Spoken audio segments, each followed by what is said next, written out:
ज्या दिवशी ही घटना घडली त्या दिवसापासून राज्याचे मुख्यमंत्री, दोन्ही उपमुख्यमंत्री आम्ही सगळ्यांनीच ठरवलेलं होतं, कुणालाही त्या हायगाई करायची नाही। जे दोषी असतील, जे कोणी त्याच्याशी संबंधित असतील, कुणीही असलं तरी त्यांच्यावर कारवाई करायची।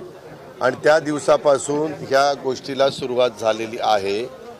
एक आहे की महिना होऊन गेला, त्यांचं कुटुंब देखील, त्यांची पत्नी असेल, त्यांची मुलगी असेल, त्यांचा भाऊ असेल, ते पण थोडे चिंतेत आहे की बाबा पुढे काही होतंय का नाही, होतंय की नाही, होतंय की नाही। वास्तविक यंत्रणा, पोलीस यंत्रणा पोलिसांचं काम करते, CID मार्फत करते, SIT मार्फत करते। अशा या सगळ्या गोष्टी तिथं चालू आहेत। न्यायाधीशांच्या मार्फत देखील त्याची चौकशीच्या बद्दलचे स्वतः मुख्यमंत्र्यांनी शब्द दिलेत।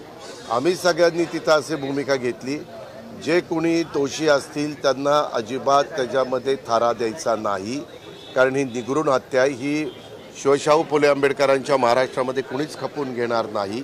आणि त्याच्यामुळं कुणीही दोषी असेल तर त्यांचे धागेदोरे चौकशीमध्ये मिळाले तर त्यांच्यावर ॲक्शन घेतली जाणार आहे। हे स्वतः एकनाथराव शिंदेंनी पण काल का परवा साताऱ्यामध्ये सांगितलं। ज्यावेळेस पत्रकार मित्र तुम्ही आम्हाला वेगवेगळ्या ठिकाणी प्रश्न विचारता तेव्हा मी पण सांगितलं आहे आणि राज्याच्या प्रमुखांनी पण सांगितलेलं आहे। खरोखरीच ही घटना अतिशय निगृण आणि माणुसकीला काळीमा फासणारी अशा प्रकारची आहे।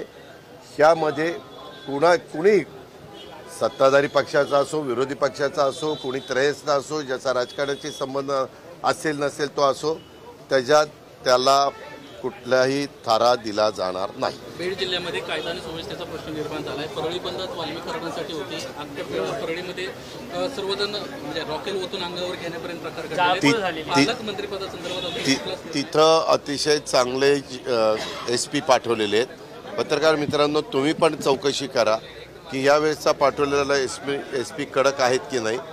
त्यांना पूर्णपणे कुठलाही राजकीय हस्तक्षेप होऊ न देता तुम्ही कायदा सुव्यवस्था ही नीटपणे राखायची अशा पूर्ण सूचना त्यांना दिलेल्या आहेत, पूर्ण अधिकार दिलेला आहे। तुम्ही पालकमंत्री पदाची जबाबदारी घेणार का बीडची? कारण ज्या राज्यामध्ये पालकमंत्री पद, मंत्रीपद, डिपार्टमेंट वाटप हा सगळा अधिकार जो राज्याचा मुख्यमंत्री असतो त्यांचा असतो।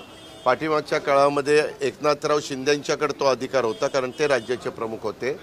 आता सर्वांनी आम्ही देवेंद्र फडणवीस साहेबांना मुख्यमंत्री केलेलं आहे, त्याच्यावर त्यांचा अधिकार आहे।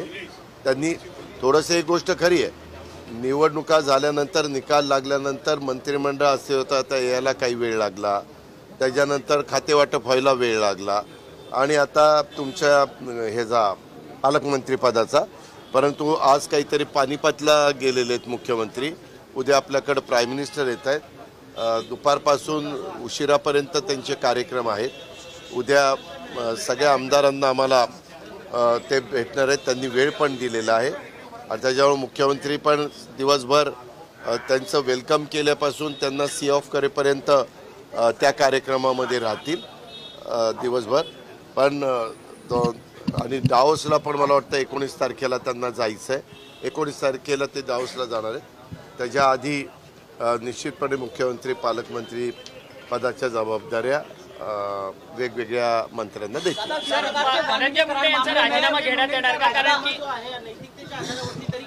जे कोणी दोषी असेल त्यांच्यावर कारवाई करा असं मुख्यमंत्र्यांना सांगितलेलं, मुख्यमंत्री त्या पद्धतीनं दोषींवर कारवाई करतात।